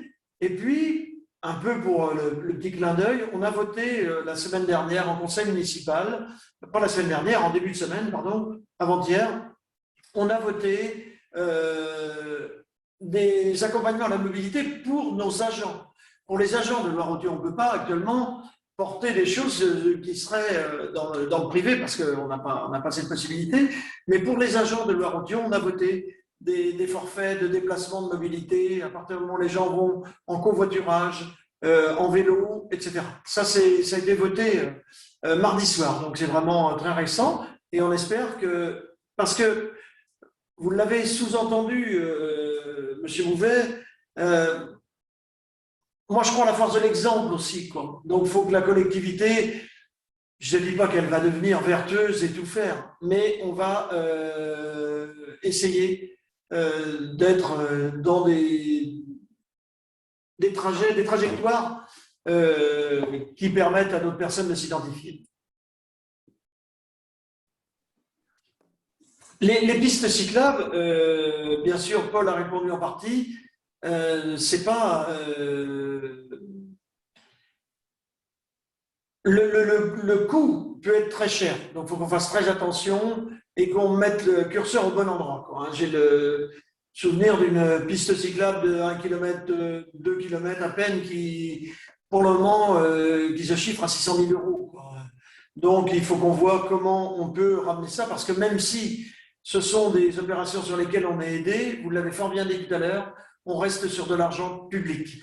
Et cet argent public, c'est pas parce que ça ne coûtera que 20, 30 ou 40% à Loire-Othion qu'on peut le dépenser comme ça, sans compter, sans regarder. Et 600 000 pour 1 kilomètre, ça oblige à regarder quand même de très près comment on va retravailler ça. Mais on a cette volonté de le faire, et particulièrement, oui, pour rejoindre les gares, bien sûr. Les gares de la Bohalle, de Saint-Mathurin, mais la Bohalle qui est assez centrale. Et oui, j'ai lu tout à l'heure un mot passé, oui, elle est plus près de Brin pratiquement que du bourg de la Bohalle. Donc oui, comment on va faire? Et là, il y a des travaux en cours, des recherches, des achats de terrain pour permettre cette liaison douce. Alors, monsieur le maire, pour continuer la discussion, d'abord, vous l'avez très bien dit, un petit rappel, c'est non seulement on prend les questions et on les identifie, et voire on commence à les traiter ce soir, mais l'objectif du forum qui a été construit avec les différents temps et les prochains temps dont on parlera tout à l'heure, c'est précisément de pouvoir traiter ces questions de manière collective dans des ateliers dédiés. On est bien d'accord, hein. Donc, ce soir, l'idée, c'est un temps dans lequel on pose les enjeux, on prend le pouls, on prend les questions, et c'est destiné à nourrir la discussion et le forum qui devra, lui, aboutir à des décisions concrètes par la suite. Donc, il y a ce temps-là, et les questions n'appellent pas forcément des réponses définitives ce soir. Il s'agit plus de les pointer et d'en prendre acte. Ça, c'est le premier rappel que je voulais faire. Je voulais vous poser une question, monsieur le maire, si vous êtes d'accord. Quand vous avez des discussions, questions très ouvertes, avec la métropole d'Angers, avec les autres communes de la métropole, et évidemment avec la commune centre notamment, Aujourd'hui, quelle est la teneur de vos échanges par rapport à tous ces sujets que vous évoquez et que vous portez? Vous avez quoi? Vous avez une discussion franche, il y a une prise de conscience de l'enjeu que la mobilité est importante, manifestement. Comment vous planteriez le décor de cette discussion? C'est une très bonne question, bien évidemment. Alors, on est la deuxième commune en nombre d'habitants de l'agglo d'Angers. Il y a la ville d'Angers, 150 000 habitants, et en dessous, effectivement, Loire-Othion avec 16 500 habitants et 17 000 bientôt dans les années qui viennent. Et ce n'est pas l'objectif, c'est la réalité des constructions qui vont se développer. Vous l'avez dit tout à l'heure, on a 270 km de voirie sur notre commune. On discute avec des communes, et ce n'est pas du tout leur faire injure, je pense à Béhuard, qui a 8 km de voirie. Donc, on ne parle pas tout à fait des mêmes choses. On est arrivé en Angers-Loire Métropole en 2018, c'est-à-dire qu'on est assez nouveau. Et là, on a une nouvelle équipe, effectivement, qui se met en place. Donc, on est vraiment en train de construire ce dialogue. On est vraiment en train de construire ce dialogue avec nos collègues de la métropole, en sachant que, comme ça a été dit tout à l'heure, cette 347, je sais que les conseillers départementaux du canton sont présents au débat de ce soir, est une vraie balafre sur notre territoire. Parce que d'abord, il y a le nord et le sud. Déjà, c'est pas la même, on n'habite pas la même façon de territoire au nord de la 347 qu'au sud. Et puis, effectivement, 20 000 véhicules, c'est pas rien. Donc, Angers-Loire Métropole, les collègues, d'abord, il y a des collègues qui sont touchés de la même façon que nous, un peu. Je pense à des communes comme Trélazé à la marge, mais Trélazé quand même, Saint-Barthélemy, mais aussi le Plessis-Gramoire, Verrières. Toutes ces communes sont aussi touchées par l'implication.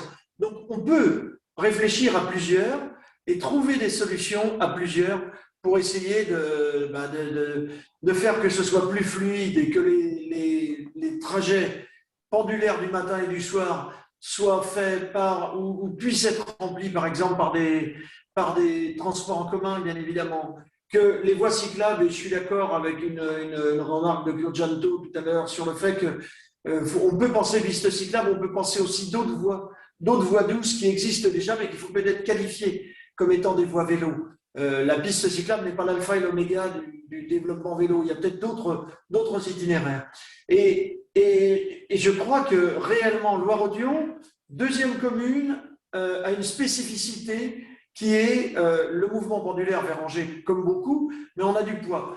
Donc, notre relation, c'est surtout pas une relation de force, c'est une relation de partenaire, mais de partenaire important, pour qui la mobilité représente quand même un projet, mais plus qu'un projet, représente le quotidien des habitants de Loire-Othion. Donc, c'est dans ce sens-là qu'on aborde notre relation avec nos collègues d'Angers-Loire Métropole, la spécificité de notre territoire, la richesse du territoire, puisqu'on a la Loire et l'Othion, donc vraiment des parties touristiques sur l'ensemble du territoire, et un mouvement pendulaire fort pour une commune qui a du poids au sein de l'agglo. Donc voilà comment on voit les choses ensemble, et puis spécifiquement sur notre poids dans l'agglo. Merci, monsieur le maire. Alors, on a beaucoup parlé vélo. On a un petit sujet également qui est le sujet suivant, c'est le train qui a été un petit peu évoqué. Est-ce que vous pouvez nous dire, selon vous, quels peuvent être les enjeux de cette relation du territoire au train et à la SNCF? Un enjeu essentiel avec des paradoxes. On a deux gares sur notre territoire, Saint-Mathurin-sur-Loire, La Mohalle, deux gares qui sont situées vous allez voir, je fais exprès, en zone de PPRI, de plan de prévention des risques inondation. C'est-à-dire que les deux communes qui sont raccordées au train, en direct, ne se développeront pas ou peu à la marge en termes d'habitat. Et c'est un point important. Ça veut dire que ces gares, elles fonctionnent aujourd'hui, elles fonctionnent parce qu'effectivement, il y a des habitants, et je pense particulièrement aux étudiants ou aux lycéens qui vraiment utilisent le train matin et soir, mais pas que les lycéens, il y a vraiment des gens qui choisissent d'habiter ces communes parce qu'il y a le train, pour avoir un mouvement justement pendulaire pour aller travailler sur l'agglomération, parce que 70% des emplois aujourd'hui se trouvent sur l'agglomération. Donc il y a cet enjeu de développer plus de fréquences. Et je crois que le Conseil régional porte un projet autour d'une fréquence d'un train toutes les heures. Bien évidemment qu'on est particulièrement vigilant et attentif. Il ne faut pas que ce soit que des paroles, il faut que ça puisse se traduire assez vite dans des faits. Il y a cette chose-là. Il y a effectivement de porter aussi des projets autour du maillage, c'est-à-dire des correspondances. En blaguant, à partir de Loire-Othion et des gares de Saint-Mathurin et La Boëlle, c'est l'ouverture sur le monde, comme vous nous l'avez montré tout à l'heure, puisque on prend le train à Saint-Mathurin et à La Boëlle, Angers, puis Paris, puisqu'on est très centralisé, et après, ça peut être n'importe, voilà, le monde entier. Donc, c'est un détail, mais c'est important quand même. Sauf que si on va à Paris pour travailler ou pour les loisirs, en revenant par le dernier TGV, il n'y a plus de correspondance. Il n'y a plus de correspondance pour rentrer sur le territoire. Donc ça, c'est important qu'on puisse renégocier et travailler sur tout ça. Et puis, comme ça a été dit tout à l'heure, comment on va travailler aussi sur, je ne sais pas si le mot convient, le rabattement, mais comment, à partir de ces deux gares, on va irriguer notre territoire. La gare de Saint-Mathurin, elle a un avantage, la gare de La Boëlle en a d'autres, mais la gare de Saint-Mathurin, on a un pont à Saint-Mathurin aussi. Donc, on a les gens de l'autre rive de la Loire qui viennent prendre le train. C'est une gare assez fréquentée et qui irrigue quand même le territoire des deux côtés de la Loire. Donc, comment on peut la développer pour faire qu'effectivement, on ait moins de voitures sur la levée et puis pour La Boëlle, moins de voitures sur la 347 et que les gens s'habituent à ces mouvements pendulaires. Et puis, comment on travaille avec les partenaires, parce que c'est souvent des transports régionaux, des transports express régionaux, pour faire que ce que vous disiez, qui existe déjà, mais qui est difficile, je l'ai mesuré moi-même, c'est-à-dire par exemple comment on embarque avec les vélos dans le train. C'est difficile, c'est possible, ça ne l'est pas forcément possible à toutes les heures parce que les trains sont un peu saturés. Donc il faut qu'on travaille vraiment sur le mode de train parce que je l'avais déjà dit dans une autre campagne, on a des petits quais à Saint-Mathurin et à La Boëlle, donc on ne peut avoir que des trains, les nouveaux trains express régionaux, c'est-à-dire à étage, mais pas des trains de grande longueur, parce qu'autrement, il y a des gens qui vont descendre en dehors des quais. Et ragrandir les quais, c'est très compliqué dans la configuration des deux gares. Donc, il faut vraiment être vigilant. Donc voilà, mais bien évidemment que c'est un atout exceptionnel. Et puis, on a la chance d'être, et on a dit que tout n'était pas vélo, mais on a la chance d'être sur des circuits de Loire à vélo, par exemple. Ben, les gens peuvent venir aussi sur ces circuits par le train et se poser en gare de Saint-Mathurin de La Boëlle et après faire des circuits ou continuer un circuit de Loire à vélo en amont ou en aval vers Nantes ou remonter vers Tours en fonction de ça. Mais il y a des possibilités, donc des développements touristiques à avoir à partir de ces gares aussi. Et j'aurais un complément par rapport à M. Le Maire. Effectivement, comme nous nous inscrivons dans les assises de la transition écologique au niveau d'ALM, je pense que le problème du train ou la question, le sujet du train doit être vu sur l'ensemble de l'agglo, parce qu'il y a d'autres villes qui ont des gares et se questionner comment est-ce qu'on peut inciter plus les gens au niveau de comment est-ce qu'ils peuvent changer plus facilement, utiliser le train, utiliser le bus, etc. Et il y a là le sujet du ticket unique parce que quelqu'un de Loire-Othion qui doit aller jusqu'au centre-ville d'Angers, il s'arrête à la gare, mais il paye un ticket SNCF et après il faut qu'il rachète un nouveau ticket. quelque chose, par exemple, on pourra s'inspirer de ce qui est à Nantes, dans l'agglo de Nantes, c'est un ticket unique, on a une seule fois à payer, un même abonnement. C'est fait à l'heure actuelle pour les scolaires, donc pourquoi ne pas l'étendre à l'ensemble des habitants. Voilà un autre point sur lequel on pourra travailler à l'échelle de l'agglomération en juillet. Très bien, merci. On va, avec Christelle, vous proposer peut-être une dernière petite série plutôt orientée transport en commun cette fois. Je précise encore une fois que l'ensemble des questions qui sont posées dans le canal de discussion que vous avez là, ces questions vont être exportées. On va les enregistrer et elles seront confiées au service de la commune et elles viendront nourrir le débat. Donc toutes les questions qui sont posées là, qu'elles soient traitées ce soir ou pas, vivront leur vie dans le débat et dans le forum qui viendra. On s'y engage, hein, évidemment. Alors Christelle, je te passe la parole sur les transports en commun.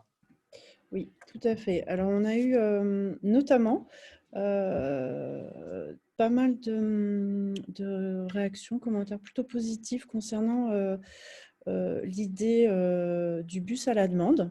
Donc, ça peut-être être une voie à creuser, à partager lors des ateliers, lors des prochaines séances. Se pose aussi la question, mais vous avez commencé à bien l'aborder, de l'intermodalité. Comment on peut, la développer dans cette zone. Et puis aussi, on voit commencer à arriver des questions qui concernent un peu plus les jeunes, ces trajets pour aller à l'école, pour aller au lycée, sont évoquées notamment des idées de navettes électriques. Pour aider ces mobilités et dans des mouvements un peu plus vertueux. Donc, c'est peut-être effectivement aborder un petit peu le thème des transports collectifs, les voies qui pourraient être développées donc, dans les futures séances participatives. Je vous passe la parole. Alors, effectivement, au niveau des transports en commun, il s'agit de réfléchir, d'essayer de se projeter déjà, de réfléchir au lieu de vie. Nous sommes une nouvelle commune, 7 en commune déléguée, on se retrouvait dans une nouvelle commune. Il n'y a pas de commune centre, donc ça remet en jeu certaines choses, parce que finalement, on peut mutualiser des lieux de vie, des lieux de culture, des lieux de sport associatifs. Et finalement, on se rend compte que les transports en commun, on va les utiliser bien évidemment pour aller au travail le matin, rentrer le soir. Donc, comme M. le maire disait, ce mouvement pendulaire entre Angers et Loire-Othion. Mais finalement, on se rend compte que même à l'échelle de l'agglomération angevine, ce maillage, il est sous forme d'étoile finalement. Donc, on va à Angers, on revient à Angers. Est-ce qu'au niveau de l'agglo, on ne peut pas envisager de le retransformer en toile d'araignée? Parce que finalement, si j'habite en Dard ou Cornay et je dois aller travailler, par exemple, à Saint-Sylvain ou ailleurs, je suis obligé, souvent en voiture, d'aller jusqu'à Angers ou alors prendre le bus, changer de bus, ce qui est assez difficile. Donc, essayer de réfléchir en fait ce maillage de transport en commun d'une façon transversale en essayant de faire de boucles. Ça, c'est un premier élément. Deuxième élément qui est important, se projeter aussi sur les nouveaux lieux de vie. Si il y a un projet qui est porté par plusieurs communes, qui est en étude pour l'instant, c'est la piscine de Moulin-Marcy au Poncet.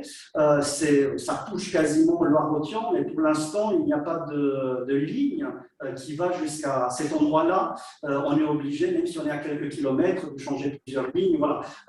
Identifier ces lieux, identifier également par ce système de boucle, s'il est possible de le faire, de relier les centres-bourgs justement à la gare de la Boale, éventuellement aussi à la zone industrielle de Saint-Barthélemy, vers l'Océane. Voilà. C'est un grand enjeu de voir, pas nécessairement pour les habitants de Loire-Othion qui vont à Angers, mais aussi comment est-ce qu'on fait que d'autres habitants viennent vers Loire-Othion pour travailler, mais pas nécessairement les Angevins, mais aussi des autres communes de la couronne d'Anduin. Voilà, d'avoir une réflexion un peu plus globale, et c'est ce qui est intéressant d'avoir cette réflexion aussi avec les autres élus des communes limitrophes. Voilà, il y a un premier élément de réponse.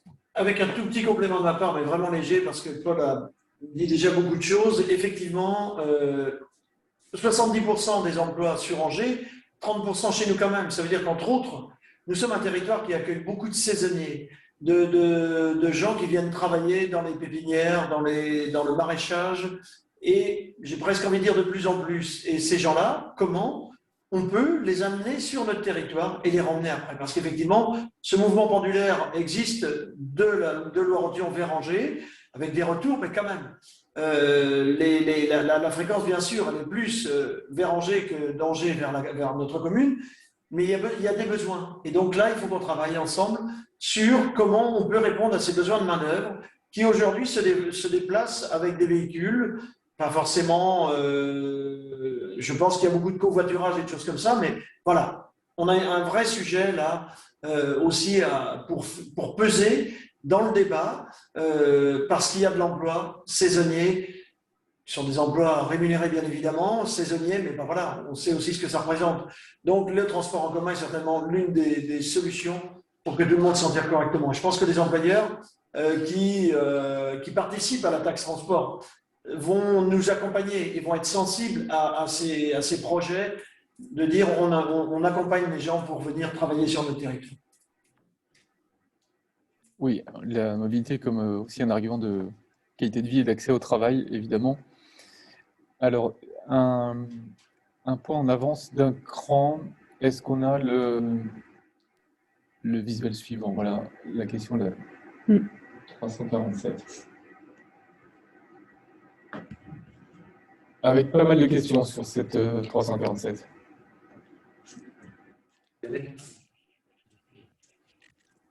On en a déjà parlé pas mal. C'est effectivement, tout à l'heure on parlait de l'axe ferroviaire, c'est un axe pour aller sur Angers. L'autre axe est un axe routier et qui est effectivement la 347 qu'on voit bien sur la carte, qui est saturé avec des durées de transport qui vraiment obligent à bien caler sa journée, parce que par rapport à la région parisienne, bien évidemment, on ne parle pas de la même chose, mais néanmoins, pour se rendre sur Angers, travailler, et surtout au nord d'Angers ou de l'autre côté de la Maine, c'est très compliqué et il y a beaucoup de temps de transport.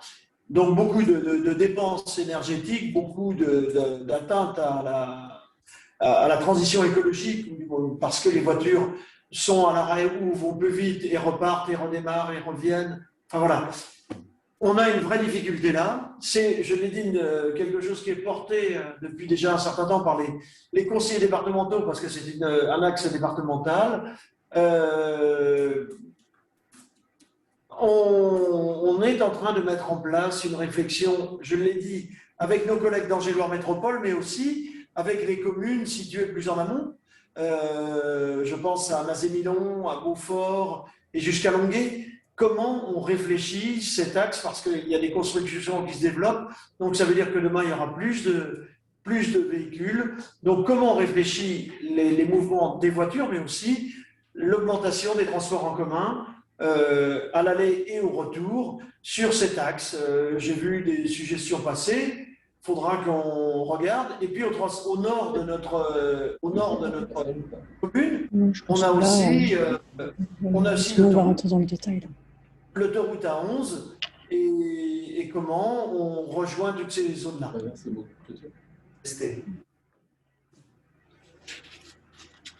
Très bien. Merci beaucoup. Est-ce que on peut avancer d'un cran, s'il vous plaît, et vérifier, je crois qu'il y a un micro qui est ouvert, avec un petit peu d'écho. Voilà, on a le mot de clôture, monsieur le maire. Écoutez, moi je vais vous faire part de ma grande satisfaction. D'une part, dans les conditions dans lesquelles se réalise cette conférence de lancement, du nombre de participants, de la richesse des échanges qu'il y a eu. J'ai vu passer beaucoup d'intervention, de contribution. Donc, on va reprendre tout ça. C'est vraiment la mort. C'est Paul complétera pour indiquer les autres temps derrière. Merci aussi donc à vous, M. Bouvet, Volker Bouvet et vos équipes, avec la façon d'animer cette conférence avec des choses interactives qui sont effectivement très agréables et qui permettent de bien se situer, de bien situer les enjeux de cette contribution à la transition écologique. Voilà, donc on est, et je laissais Paul expliquer la suite des prochaines étapes. On est vraiment au début, on mesure comment dire, les intérêts, l'intérêt de chacun et l'intérêt collectif autour de cette approche.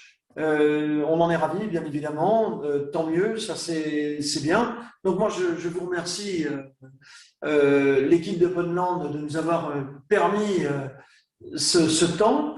Je remercie Paul Préat, donc l'adjoint à la transition écologique, Laurence Brossard, qui est dans la même équipe au niveau de la participation citoyenne, et puis Pierre de Vigily, participation citoyenne, et puis aussi en charge de la transition numérique.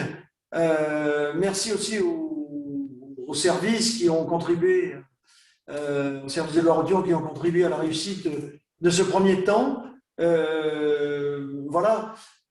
Paul, peut-être donner toi la suite des choses et comment… Alors oui, la suite, alors effectivement le 17 avril, c'est un moment une table ronde avec qui est dédiée pour les élus en fait, de l'agglomération angevine pour poser ces enjeux au niveau vraiment de Loire-Othion.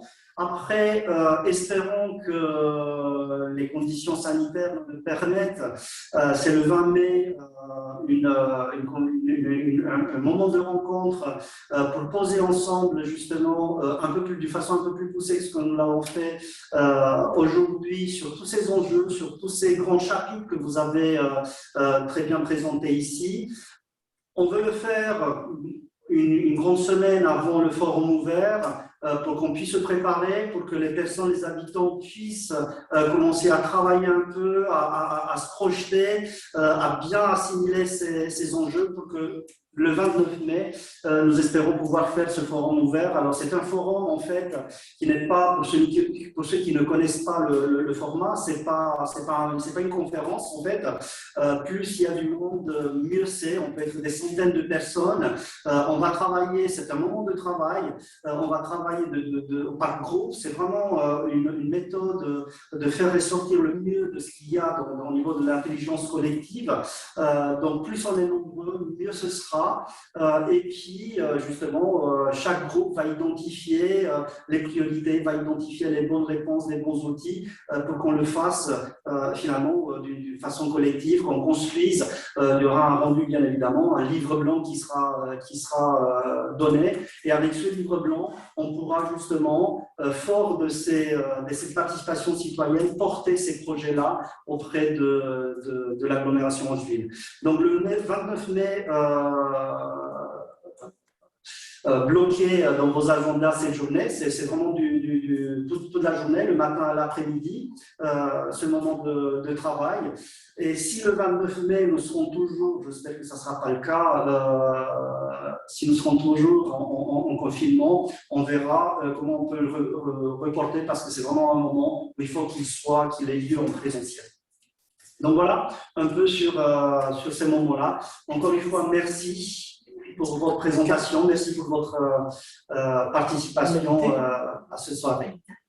Alors merci messieurs. Je voudrais aussi citer 2 ou 3 noms en complément de ceux que vous avez mentionnés. Remercier Nathalie Parent de Social Planet qui organise en coulisses tous ces temps et avec laquelle nous avons travaillé à la préparation de ce temps. Élise Dacos auprès de vos services qui a été pour nous d'une efficacité redoutable et qui nous a permis aussi de vous apporter ces contenus dont on espère qu'ils auront été utiles ce soir.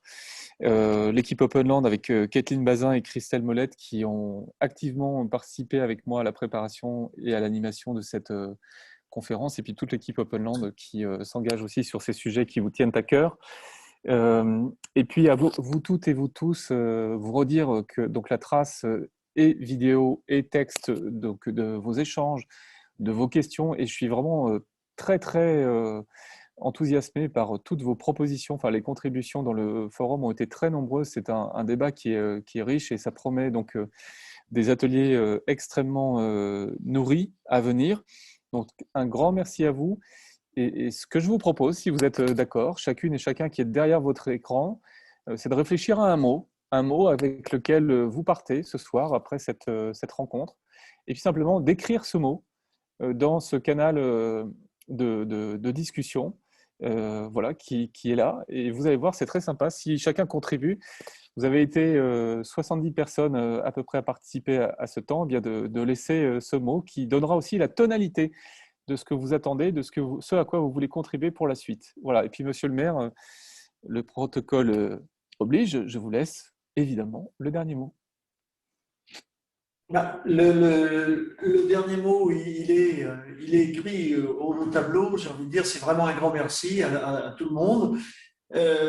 Oui, je vais employer deux mots parce qu'un mot, je ne sais pas faire. Enthousiasme, mais aussi la fierté de la qualité de nos échanges et de l'organisation, parce que c'était pas gagné dans le sens où, encore une fois, en présentiel, les choses auraient été différentes, mais on a eu un très beau temps d'échange et je pense que c'est vraiment important. Donc, le mot que je mettrais, c'est enthousiasme.